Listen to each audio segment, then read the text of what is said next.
All right, everyone. So we have an update on the Edge Masters aspect. We also have an update on some of the dungeons, etc. Now, previously, Edge Masters aspect was disabled. I don't remember where in the hotfixes here it was, but a couple days ago it was disabled because there was some bug with the reapplication of the effect during Whirlwind, and that has been fixed. Same with the aspect of Berserk Ripping, which is honestly a huge legendary item for Barbarians. So this is going to be a really nice buff, I guess you could say, because it was disabled beforehand, but it looks like it's been fixed. So that's really cool. But also, this is a major update for the future of the game. Dungeons have also been adjusted once again. Basically, anytime any of the content creators, any person on stream, anyone that runs a dungeon, if we find some sort of dungeon that's better than the others, they said that they are going to nerf it. To the point where every dungeon should be basically the same within, I'm guessing 5 to 20% or something like that. There's obviously going to be some that are a little bit better than others, but generally speaking, it's going to be exactly the same. And in fact, it probably won't even be worth it to reset dungeons if we don't find another one. So that is the case right now. And in order to verify this, I'm going to hop in a game and check out Ruins of Eridu. So for those of you that didn't know, Ruins of Eridu is kind of the evolution of dungeon farming that we've gone through. Moggen's Works, Ironhold, Champion's Demise, all nerfed.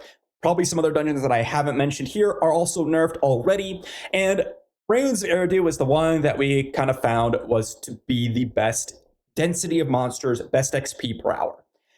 Okay, so they nerfed it. After going through it, they nerfed the elite pack density as they said.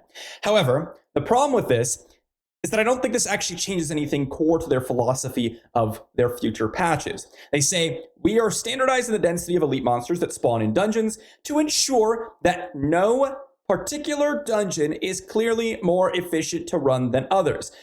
This is the developer's note, which means that this is going to be applied to any future philosophy of any updates.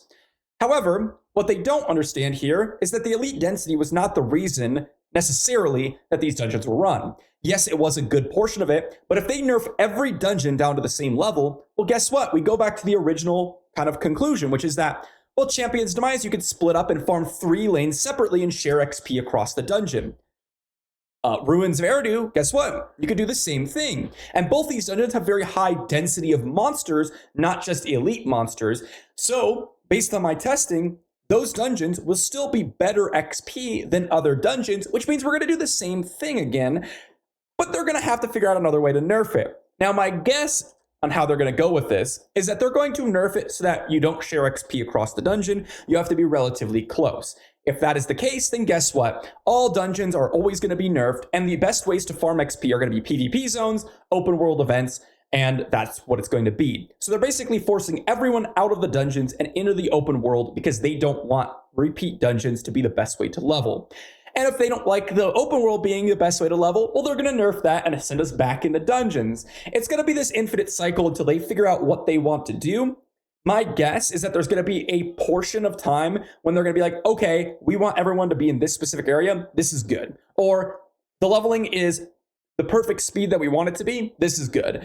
I'm not quite sure. To me, this is like this is only the first step in what they actually have to do if they want this to be their philosophy, which they've clearly stated it is. So this is a little worrying, but also it could be a good thing for the game. It could be a bad thing for the game, depending on how they implement it. So I'll keep you updated. But to me, right now, the way they're going with this seems a little odd. And honestly, I think you got some bigger things to worry about than people spam repeating dungeons. For example, like the fact that so many different aspects are just breaking the game instantly and you having to disable it for every class. Like, I think that stuff is hopefully going to be the priority going forward. But clearly they're more interested in kind of just making sure everyone is core to their philosophy, whatever that is in the future. So let me know what your thoughts are in the comment section down below. It's going to be an interesting couple of weeks because new dungeons are going to pop up and new nerfs are going to pop up. You know what's going to happen. Meta strategies don't go away. Meta is always going to be the meta in every game, and Blizzard wants us to force us to whatever meta they want rather than what we find. So we'll see what happens. See you tomorrow.